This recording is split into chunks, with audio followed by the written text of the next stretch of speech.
Welcome to Microjourneys. I'm Daniel Marrujo, and today we're doing something a little bit different. This episode is a collection of some of the moments that stayed with me long after we hit stop on the recording. Insights that shifted my thinking, stories that challenged me, conversations that reminded me how powerful a small step, a microjourney can be. Whether you've been listening from the beginning or this is your first time joining us, these clips capture the heart of what Microjourneys is all about. Real people, real pivots, and the unexpected paths that shape who we are. Now let's revisit a few of these moments together. Something as technical as semiconductors is only, for the Institute to work on it, is only possible by bringing in the right people to work on it.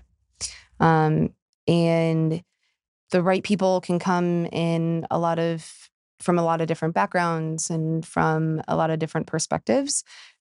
But it takes that group to stay relevant, to stay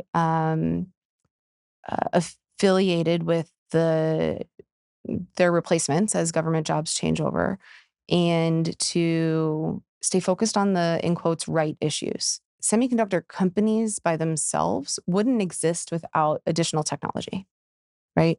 If they don't have a buyer at the end of the day, there's no reason for them to exist. If there's no commercial need for something out of a chip, if you don't have those end users to go and buy them at the time, and they're not driving that demand, then the companies just aren't going to make it, right? And so in today's world where there's this bifurcation of the industry between Asia Pacific and the United States for the most part, or Asia Pacific and the rest of the world in the semiconductor markets, competition in those companies is a very different marketplace than it has been in the past. And this ability to trust what's coming on those chips from whoever is producing them is something only driven by a consumer. And it doesn't have to be by individual citizen consumers. It can be by the companies that are saying, I'm providing this trust to you. Don't you want that in your new shiny technology? And I'd be like, yeah, I do, but I might be the only one. And so if I want it just for me, I'm going to have to pay a premium for that, right? Yeah. That's how markets go. One thing that really stuck out with me at DARPA is the working with the operators. So being a DARPA program manager, because you are working to deliver cutting edge technologies, a lot of doors are open for you. So I got to sit down with a lot of the special operations folks that are actually in the field doing things to talk about what their challenges are.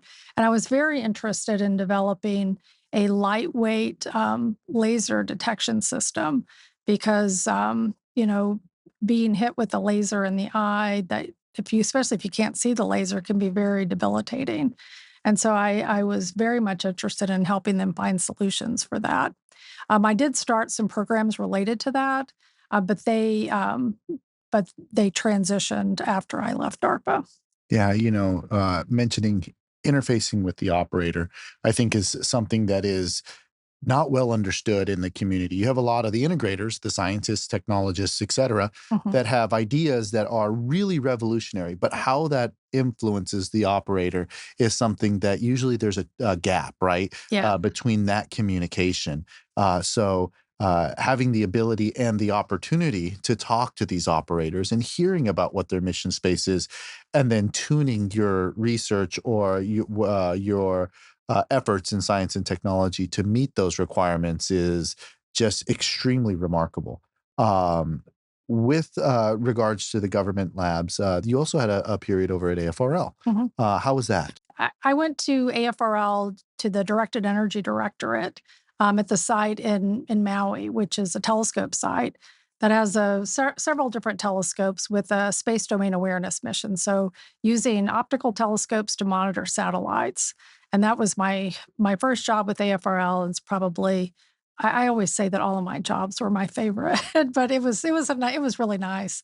And I also got to work with the operators there. I was developing daylight imaging technology, because satellites in LEO, to get resolved images of them, so like a snapshot that you can kind of think about, is almost impossible during the day because the sky background is so bright, and also trying to put a telescope in the sun is super dangerous. And so it was a huge challenge. And that was the project that I worked on. And once we had developed that capability, I went to the Joint Space Operations Center in Vandenberg to sit down with the operators to talk with them and, discuss, where that could be applicable, because they just weren't used to tasking telescopes during the daytime, optical telescopes, because they did not run in the daytime. Yeah, it's a big challenge with daytime telescope observing. Like when people take images of the sun, for example, there's a special filter you have to put on there. It blacks out all of the sky, but you're looking at something that's an extremely bright target.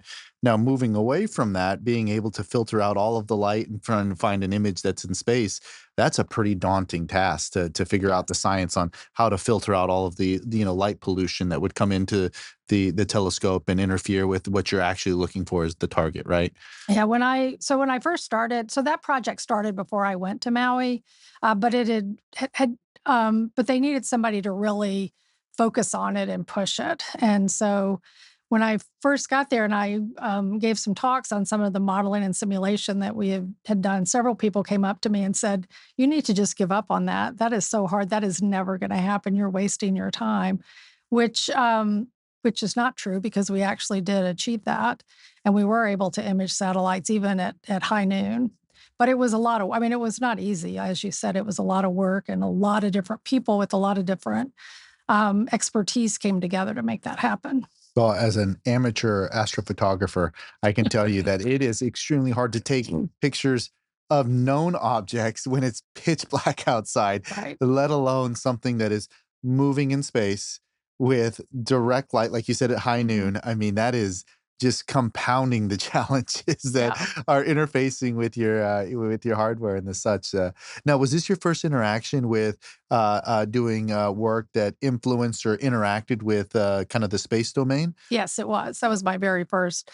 I was hired based on my laser and optics experience and program management experience, but then also at the Maui site, the site is on top of Haleakala, which is a dormant volcano, which has a lot of cultural significance for the Hawaiian community. Messaging to the community is really important, so that they understood the mission, how important it was, and the fact that the site is respectful of the cultural significance of that.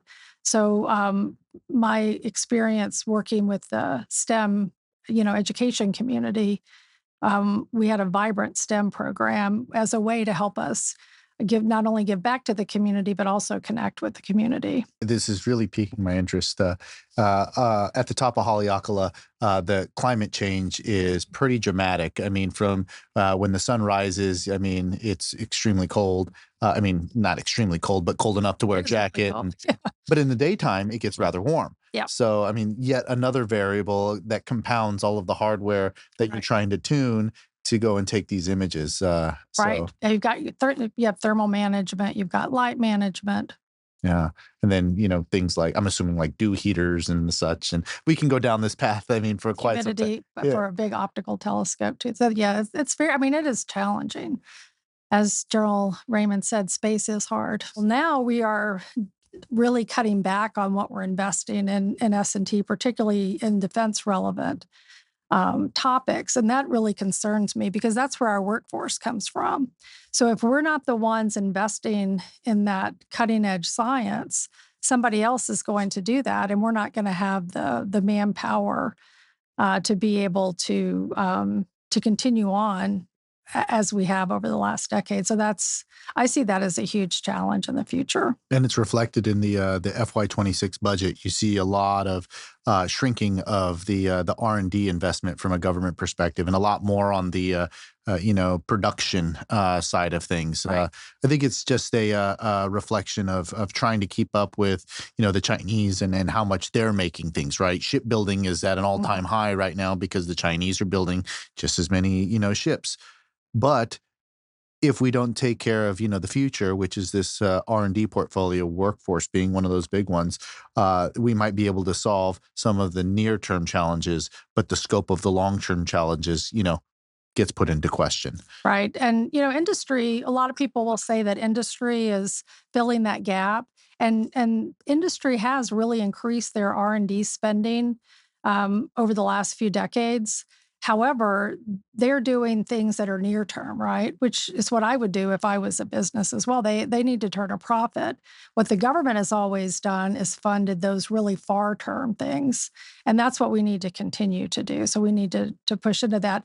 Now, in my position, I don't control the budgets, but it's my responsibility to make sure that the Space Force has the raw materials in order to be able to succeed in the future.